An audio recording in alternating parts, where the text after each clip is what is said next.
Walter Parks. And Walter, what we like to do on the Big Fat American Rock Show is have every artist who comes into here do their rock and roll resume.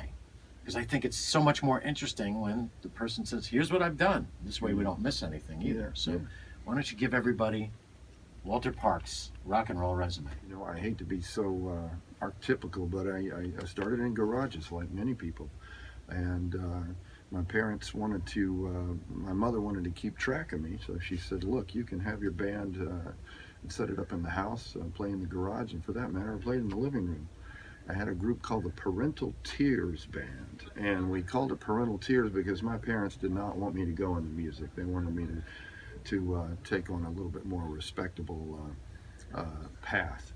And so I played the music of the day and so on, all the while knowing that I needed to get to New York. I grew up in Florida, by the way. And I needed to get to New York and sort of share my original music with the world, and I figured that was my portal.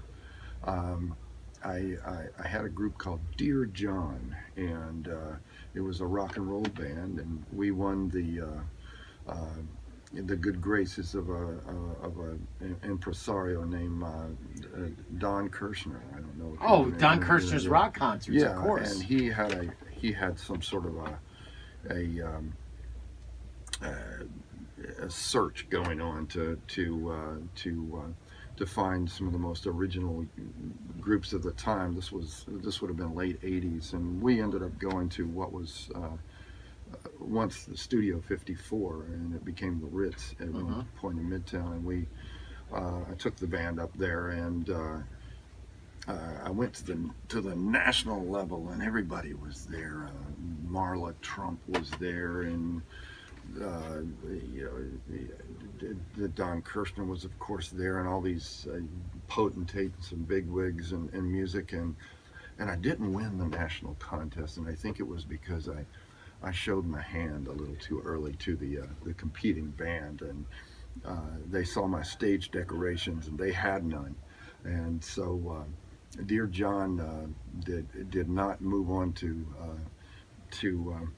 fame and fortune, and I think mostly because of that one error that I made of during the sound check. I set up my whole elaborate stage system and stage setup with masks and all this sort of thing that was in the spirit of Roxy Music and Brian Ferry. And so the other band thought, oh boy, we're really behind here. We're behind the 8 ball. We need to go out and get some plants and ferns and fireworks and everything. And they did that, and they eclipsed us in that sense. So not so much about music. I think we were a better band, but they ended up putting on a better show. So that was that part of it, Dear John. And then I moved to New York full-time from Florida, and I started an acoustic group called the Nudes. And I just wanted to strip it down bare.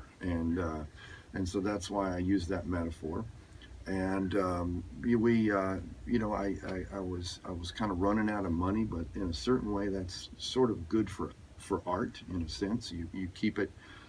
What I mean by that is that if you're really bloated in your funding, when you take on the arts, you forget about connecting with people, and I didn't forget about that. I had to connect with people to survive in New York City. And the Nudes did very, very well. We played all over the country. We started playing in Grand Central Station in New York City. And then we got various gigs, and the agents picked us up, and we ended up playing all over the country. And we did it because we connected with people. And I attribute that to playing on the streets in New York City. You have 30 seconds to get somebody's awareness and to capture their attention when they're passing by on their way to work. And you don't learn how to do that if you grow up in Bakersfield, California, or if you grow up in Savannah, Georgia, or somewhere like that. People are on the move here, and you have to get their attention. So the Nudes did very, very well.